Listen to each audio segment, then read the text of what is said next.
Hello everyone. इस video में हम बात करने वाले क्लास 10th के एसएसटी के टॉपिक के बारे में। टॉपिक काफ़ी इंपॉर्टेंट है और सीबीएसई का जो सैम्पल पेपर है 2023 वाला उसमें मेंशन भी है। ठीक है, क्वेश्चन नंबर 32 है उसका और 5 नंबर का क्वेश्चन है। 5 नंबर का क्वेश्चन है तो मैं आपको पहले बता देता हूँ, सीबीएसई में चाहे एसएसटी हो, साइंस हो, मैथ्स हो, कुछ भी हो, मार्किंग हमेशा स्टेप बाय स्टेप होती है। ठीक है, 5 नंबर का क्वेश्चन है तो मैक्सिमम याद रखिए 4 से 5 पॉइंट आपके एनफ है। अगर थोड़े हल्के हल्के पॉइंट है जिसमें ज़्यादा दम नहीं है तो 5 पॉइंट एनफ है, और वरना अगर सॉलिड पॉइंट अगर आप लिख रहे हैं तो 4 पॉइंट काफी है। ठीक है, बेसिक से 5 नंबर का क्वेश्चन है, लेकिन आप 4 पॉइंट भी लिखते हैं, सॉलिड पॉइंट लिखते हैं तो आपको 5 ही नंबर मिलेंगे। ठीक है, पॉइंट वाइज पॉइंट दीजिएगा। ये देखिए, इस क्वेश्चन आंसर को हम डिस्कस करने वाले हैं और हम बात करेंगे लास्ट में, वीडियो के लास्ट में एक ट्रिक बताऊंगा जिससे आपको सातों के सातों पॉइंट फटाफट टिप्स पे याद हो जाएंगे। ठीक है, काफी इंपॉर्टेंट टॉपिक है। तो देखिए क्वेश्चन क्या है, describe the role of political parties in India, यानी कि भारत के अंदर जो लोकतांत्रिक जो पार्टीज होती है, राजनीतिक जो पार्टियां होती हैं, उनका क्या रोल है, क्या उनकी भूमिका है। तो पहला पॉइंट देखते हैं, पार्टीज कॉन्टेस्ट इलेक्शन, यानी कि पार्टीज जो होती हैं वो इलेक्शन लड़ती है। ठीक है, चुनाव में हिस्सा लेती हैं। दूसरा पॉइंट देखते हैं, parties put forward different policies and programmes and voter choose from them.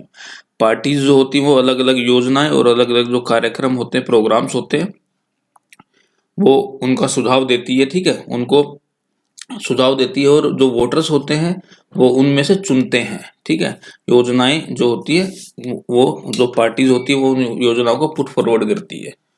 अब तीसरा पॉइंट क्या है, 2 पॉइंट हो गए। तीसरा पॉइंट का, parties play decisive role in the making of the law. देश के लिए कानून बनाने में जो पार्टियां होती हैं वो बहुत बड़ा डिसीजिव रोल निभाती है, डिसीजिव रोल प्ले करती है। ठीक है, चौथा पॉइंट क्या है, parties form and run governments. Parties जो होती है वो ही, उनसे ही मिलके पार्टी जो है आपस में मिलके क्या करती है, सरकार बनाती है और सरकार चलाती है। Run and form and run, यानी कि सरकार बनाएगी पार्टीज, जो बहुमत में आ जाएगी उसकी सरकार होगी और वो ही सरकार फिर शासन करेगी डेमोक्रेटिक तरीके से। अब फिफ्थ पॉइंट क्या, party that lose in the election. जो इलेक्शन में पार्टी हार जा रही है तो अपोजिशन, तो इलेक्शन में हारने वाली पार्टियों में सबसे ज्यादा बहुमत जिसका होगा, लूजर पार्टीज में सबसे ज्यादा बहुमत जिसका होगा वो पार्टी अपोजिशन की पार्टी का रोल प्ले करेगी। ठीक है, गवर्नमेंट में जो पावर में आ गई है पार्टी, उसके अगेंस्ट अपोजिशन पार्टी का रोल प्ले करेगी और गवर्नमेंट की जो गलत या फिर जो फेलियर्स, नाकाम नीतियां हैं उनको क्रिटिसाइज करेगी, उनकी आलोचना करेगी, अलग अलग तरीके से अपने व्यू देगी। सिक्स पॉइंट क्या है, पार्टी जो है जनता की ओपिनियंस को शेप करती है। Parties shape the public opinion. ठीक है, जनता की राय को डिस्कस करती है, उसको शेप देती है, उसको मॉडिफिकेशन करती है, लोगों की जो राय है। ठीक है, तो और सातवां पॉइंट क्या, parties provide people access to the government machine, यानी कि सरकार के अलग अलग पहलों तक, अलग अलग जो सरकार ने योजनाएं चलाई हुई, वेलफेयर स्कीम्स चलाई हुई है। ठीक है, तो उन तक लोगों की असेसमेंट हो सके आसानी से, लोगों को वो सुविधाएं सारी मिल सके जो कि सरकार ने चलाई हुई है।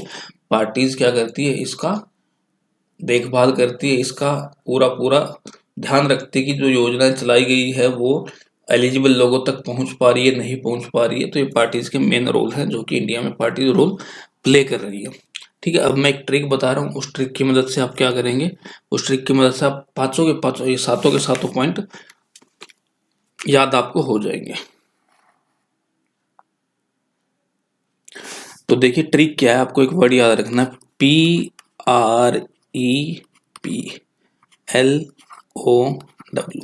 प्रेप लो।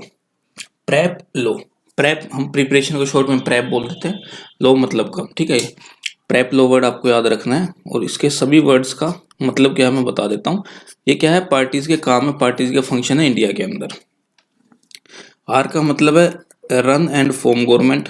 ठीक है, फॉर्म एंड रन भी बोल सकते हो आप, सरकार बनाएगी पार्टी और सरकार चलाएगी। ई का मतलब है पार्टी इलेक्शन में हिस्सा लेगी। ठीक है, एल का मतलब, ओ का मतलब इसी तरीके से, ओ का क्या है, ओ का मतलब क्या कि अपोजिशन पार्टी क्या करेगी, वेलफेयर स्कीम्स का, अपोजिशन जो पार्टी है वो वेलफेयर स्कीम्स को लोगों तक पहुंचाएगी, या फिर कुछ ऐसे वेलफेयर स्कीम्स है जो कि उनको लग रहा है कि वो ठीक नहीं है लोगों के लिए, तो उनका क्रिटिसाइज करेगी पार्लियामेंट के अंदर। गवर्नमेंट के द्वारा जो स्कीम्स बनाई गई है उसमें आलोचना करने का काम होगा अपोजिशन पार्टी का, और अपोजिशन पार्टी जो पार्टी पावर में उसके अगेंस्ट जो पार्टी है बहुमत में उसे बोलते हैं अपोजिशन पार्टीज। ठीक है। डब्ल्यू का मतलब वेलफेयर स्कीम्स। पार्टीज क्या करती है, वेलफेयर जो स्कीम होती है, वेलफेयर स्कीम्स है, फिर जो प्रोग्राम्स है उनको लोगों तक पहुंचाने की भूमिका निभाती हैं पार्टीज। ठीक है। एंड प्रोग्राम्स, तो ये एक छोटा सा निमोनिक मैंने बना दिया ताकि आपको दिक्कत ना हो। एग्जाम टाइम में होता है कि एग्जाम टाइम में याद तो सब कुछ होता है लेकिन लिख नहीं पाते क्योंकि ध्यान नहीं है उस टाइम, इसलिए शॉर्ट ट्रिक है प्रेप लो। ठीक है। एल का मतलब क्या है, एल लो, यानी कि पार्टीज जो होती है वो कानून बनाती है, कानून में सुधार करवाती है। ठीक है। अब पी का मतलब क्या है, पी का मतलब पार्टी अलग अलग पॉलिसीज और प्रोग्राम्स रन करती है लोगों की हेल्प के लिए। ठीक है। आपको पॉइंट टू पॉइंट लिखना, ज्यादा बड़ी कहानी लिखनी नहीं है। ठीक है। और लास्ट क्या हो गया आपका, लास्ट का पी हो गया आपका, जो पार्टीज होती हैं वो क्या करती है, पब्लिक ओपिनियन का भी ध्यान रखती है, लोगों की, जनता की राय का भी ध्यान रखती है, पब्लिक ओपिनियन का, और उस ओपिनियन को शेप देती है। ठीक है। शेपिंग ऑफ पब्लिक ओपिनियन, ये भी गवर्नमेंट पार्टी का इंडिया के अंदर रोल है। तो 7 पॉइंट है, 7 के साथ आपकी उम्मीद करता हूँ कि मैं आपको याद होगी। 5 नंबर का क्वेश्चन मोस्ट इंपोर्टेंट क्वेश्चन है और ये ट्रिक अगर आपको याद होगी तो काम खत्म है। प्रेप लो, आपको सीधा एक न्यूमोनिक याद रखना, प्रेप लो। ठीक है। प्रेप लो। अब आपको इससे क्या होगा, इससे आपको पॉइंट याद होगा कि पॉइंट लिखना क्या है, वो सिंपल इंग्लिश आपको बना के लिखनी है। सीबीएसई की जो मार्किंग होती है वो बिल्कुल, उस पर कोई डाउट नहीं है, लीनियंट मार्किंग होती है। आप अगर एक वर्ड का भी यूज कर दे रहे हो तो उनको लग रहा है कि ये वर्ड हाँ पॉलिटिकल पार्टीज के रोल को दिखा रहा है तो आपको पूरा नंबर मिलेगा।